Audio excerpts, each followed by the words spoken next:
You're listening to the Retirement Solution Podcast with John Hicks.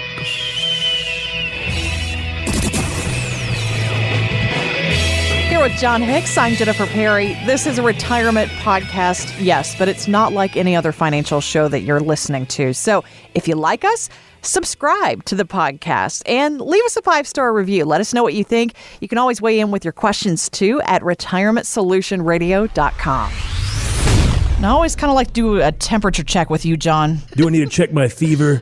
Am I coming down with something? I hope not. No, I need you to stay well because there was a period of time in the middle of the year that I think I had like it on a holster, like it was almost a carry conceal weapon. I had that thermometer right there on my side hip pocket, just in case someone said, "Hey, John, you do need to check your temperature before coming here before you triple bag that mass sun."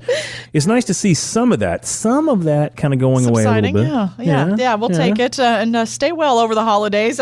We need you right now. But I want to do a temperature check on what people are asking about right now. I know as we get closer to year end, different concerns come to mind. Taxes. This market has been a little bit crazy and all over the place.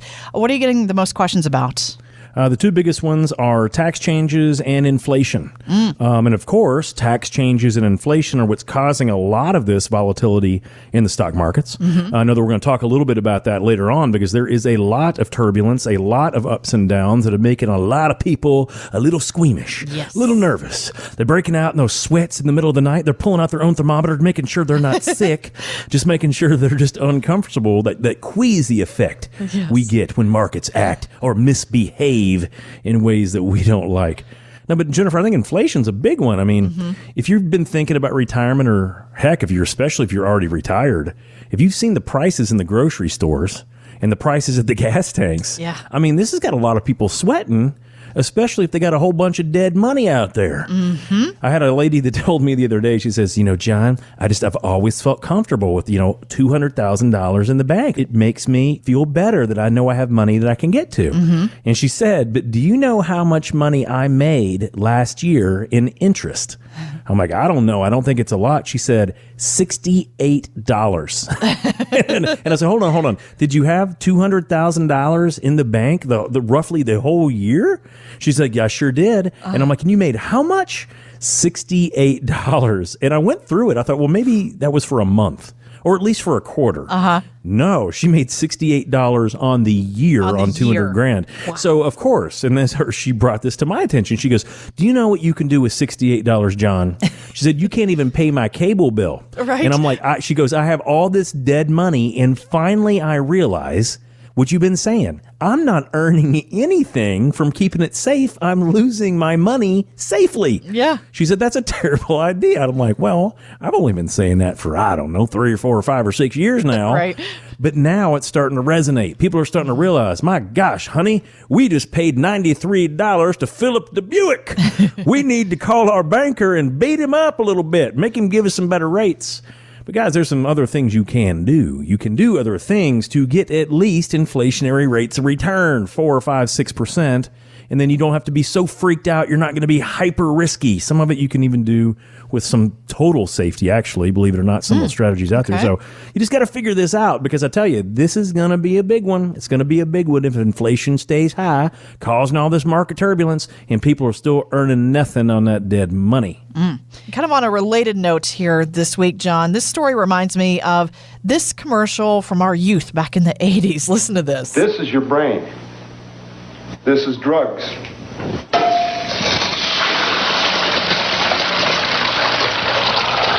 This is your brain on drugs. Any questions? Between that and Nancy Reagan, I had no interest in ever doing drugs. It really did sink in, even though that was a simple commercial.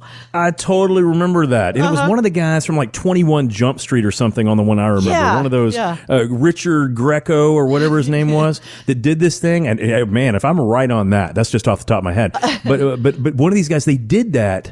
And I remember thinking, that's a big deal. I never did drugs either for that exact reason. But it starts to make me think, maybe a lot of our politicians ended up like that egg. somewhere along the years there.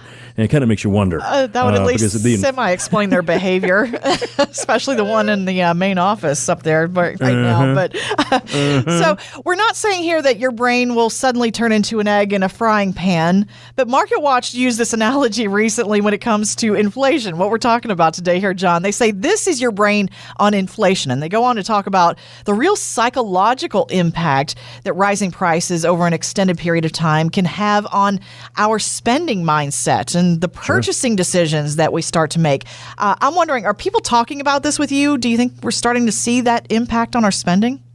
Oh, absolutely. I mean, it's already starting to freak people out a good bit, especially those that are right at that point of retirement or a lot worse if they're already retired, because they're seeing what things are costing. And many people, even if they have a great pension, and guys, I love pensions, but even if they have a great pension, often that pension is not inflation driven. It doesn't increase every year.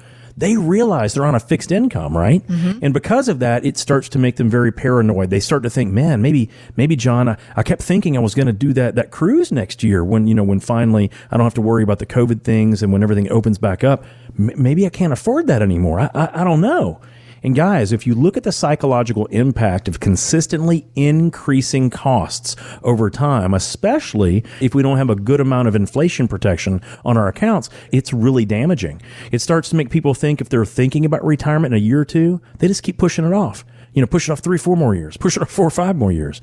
Next thing you know, they never got to think about doing all those fun things that they thought about, their entire life. Yeah. They kept postponing it, like going to see Willie Nelson play live in Austin before he's gone, right? Right. Yeah. Or all these other things. And that's a big deal. We don't want you to live that way. By the way, you don't have to.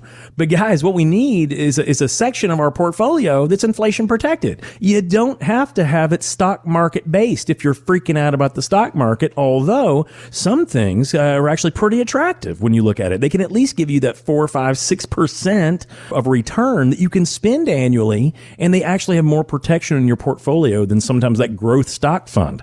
So if we don't have that protection, that's what causes people to screw things up in their mind. They start messing up the retirement goals because they just don't have the right plan, and we can fix it. But you have to have the right plan, and you have to seek it out. And I know when some people are trying to figure this out, John, they're saying, okay, I just need to make enough so I can take out, say, 4% of my portfolio every year. We've all heard kind of that conventional financial wisdom. But Morningstar says maybe forget that rule and let's change it to the 3.3% rule, which just sounds more complicated. But that doesn't sound great either. So what do you make of what their argument is here? And should we kind of revise our expectations on what we can withdraw each year? Well, sadly, if you have a traditional-based portfolio that has mostly stocks or bonds or mutual funds, I think Morningstar's correct. Mm-hmm. They basically say because of the lack of interest rates on that safe portion of our portfolio and because of how expensive the stock market is right now, we're looking at sustainability. They say you really can't pull 4% right now and ensure that it's going to last you in the long run. They say you can pull out less. 3.3%, Jennifer. Oh my gosh, that's so miserable if you think about it. On paper, we could be a millionaire. We could be a millionaire in our IRA, and that's going to generate a whopping $33,000 a year of income. Ugh. That's absolutely horrible. Yeah. So the thing about it is that is if you use traditional money management mutual funds only. There's so many ways that you can actually make that better. If you decrease the cost of those mutual funds by using things like exchange traded funds, and they're offered by some of the best companies on the planet like Vanguard or Fidelity or Schwab or BlackRock or iShares. When you look at those things, they can be so much cheaper. That can benefit us a little bit. But here's the thing. If you use tactical money management, Jennifer, we've used artificial intelligence to project going forward. Most of the things that we design, people can pull out more like 5.5 to as much as 6.7% a year from an all market-based portfolio and not have to worry about running out over time. Jennifer, it just requires a different strategy. So before anyone retires and starts pulling money out of that portfolio, they need to find out which strategy is the best for them and can they stick with it. Because as long as they can stick with that strategy, chances are it's going to work in the long run. Like what you hear? Be sure to hit the subscribe button. And thanks for listening to The Retirement Solution with John Hicks. The opinions expressed in this program are for general informational purposes only and not intended to provide specific advice or recommendations for any individual or any specific security. To determine which investments may be appropriate for you, consult your financial advisor prior to investing. Any past performance discussed during this program is no guarantee of future results. J. Hagan Capital is a registered investment advisor. To find out if John Hicks is licensed in your state, please call 502-690-5635. J. Hagan Capital Incorporated is not affiliated with nor endorsed by the Social Security Administration or any other government agency and does not provide legal advice. Annuity guarantees are subject to the claims paying ability of the issuing insurance company. By contacting us, you may be provided with information about insurance products and annuities offered through John Hicks. Kentucky Insurance License Number 998827.